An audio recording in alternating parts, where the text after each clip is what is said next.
Pag-usapan lang natin ang breaking news. May pasabog nga naman kasi ang bali-balita at exclusive na pinag-uusapan ngayon. Catherine Bernardo ayaw tantanan ng basher dahil sa Lucena Mayor Mark Alcala. At bakit nga ba kaya? Ano nga ba talaga ang ibig sabihin ng mga basher ni Catherine Bernardo?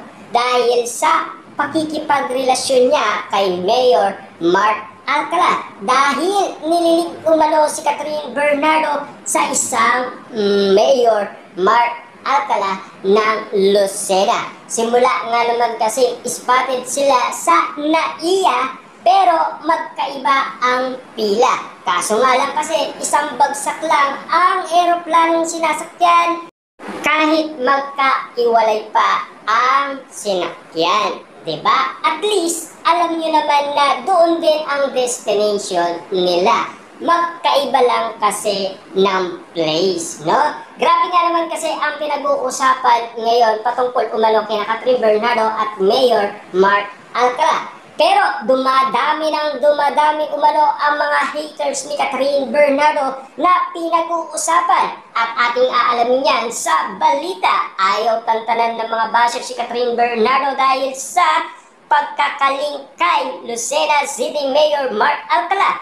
Isang throwback video ang in-upload ni Javi Nancy sa kanyang expose na kuha sa interview ni Catherine Bernardo kasama si Dolly De Leon sa kasaganaan ng promo ng pelikula nitong A Very Good Girl. Ang nasabing video ay naninindigan si Catherine Bernardo na hindi niya papatulan o i-date ang isang lalaki kahit gusto o crush niya ito kapag ex ito ng kanyang kaibigan. Ito ang pinaniniwalaan niyang girls code. Ipinapaalala ng nag-upload na binali ni Catherine Bernardo ang kanyang paninindigan. Sabi ng netizen sa post, baka nakalimutan ni Catherine Bernardo na friend sila ni Sean Arreola na dating ex-girlfriend umano ni Daniel Padilla. Kaya nga naman kasi pinag-uusapan yan dahil meron nangyaring kaganapan na pilit nilang binabalikan dahil sa paninindigan umano ni Catherine Bernardo noon dahil sa kanyang paliwanag na hindi daw niya papayagan na maligaw sa kanya ang boyfriend ng kanyang kaibigan. Pero bakit nga naman kasi sinungkit niya si Daniel Padilla sa nasabing kaibigan at classmate nito?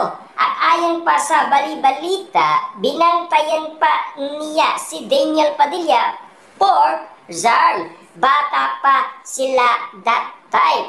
But girly, sana ma-apply mo na sa love mo ang girls code. Dumispensa naman si Napi at nilinaw na Mika, she is not cat. Friend, stop making up story. Isa naman basher na si Catherine Alcala ang nananawagan sa kanyang expose na Boy Scout sa mga ini-endorse brand ni Catherine Bernardo. Sabi pa niya, never supporting a tropes girlfriend and Catherine Bernardo endorsement Lucena superstar. Ipinagtanggol naman si Catherine ng kanyang mga tagahanga at sinabing kakasuhan nila ang basher sa mga akusasyon nito sa kanyang idolo. Wow, grabe, no? Talagang iba na kasi ang mga pinag-uusapan ngayon. Dahil alam nyo naman siguro ang mga akang pinag-uusapan ngayon, tila lumiliwanag na umano ang lahat ng mga pinaniniwalaan ng mga ibang haters ni Catherine Bernardo. Halatang matindi ang inggit sa kanya, ang dudumi ng isip, mga utak talangka. Yan kasi ang sinasabi nila. Si Sophia, stop making up story. God bless you, toxic soul.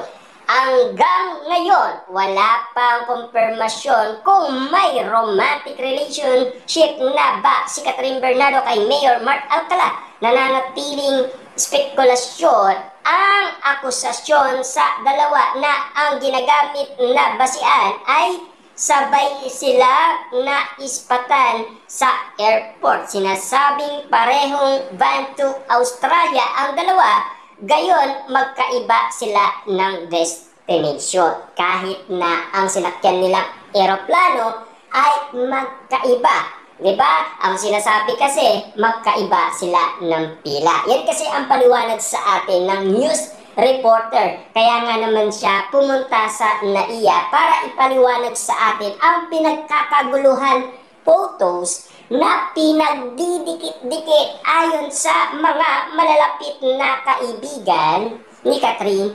Bernardo. Diba? Yan kasi ang mga haka-akang pinag-uusapan ngayon. Patindi ng patindi, parang nakalimutan na daw ni Catherine Bernardo. Siyempre, bata pa sila noon ni Char. Lalong-lalo na, classmate niya pa ang nasabing BF niya na dating ex-girlfriend ni Daniel Padilla bago siya pumasok bilang artista. Diba? Kaya nga naman kasi ang pinag-uusapan, babantayan daw ni Catherine Bernardo ang jowa ng kanyang BFF. Walang iba kundi si Daniel Padilla. Pero bakit nga naman kasi biglang meron nangyari? Diba? Magjowa umano sina Catherine Bernardo at Daniel Padilla. Pero bakit nga naman kasi meron nasabi itong si Catherine Bernardo na kailangan niyang paninindigan ang kanyang nabanggit? Dahil ayon kasi sa kanya, hindi daw siya magpapaligaw kahit crush niya ito ang nasabing boylet. Pero bakit nagpaligaw siya?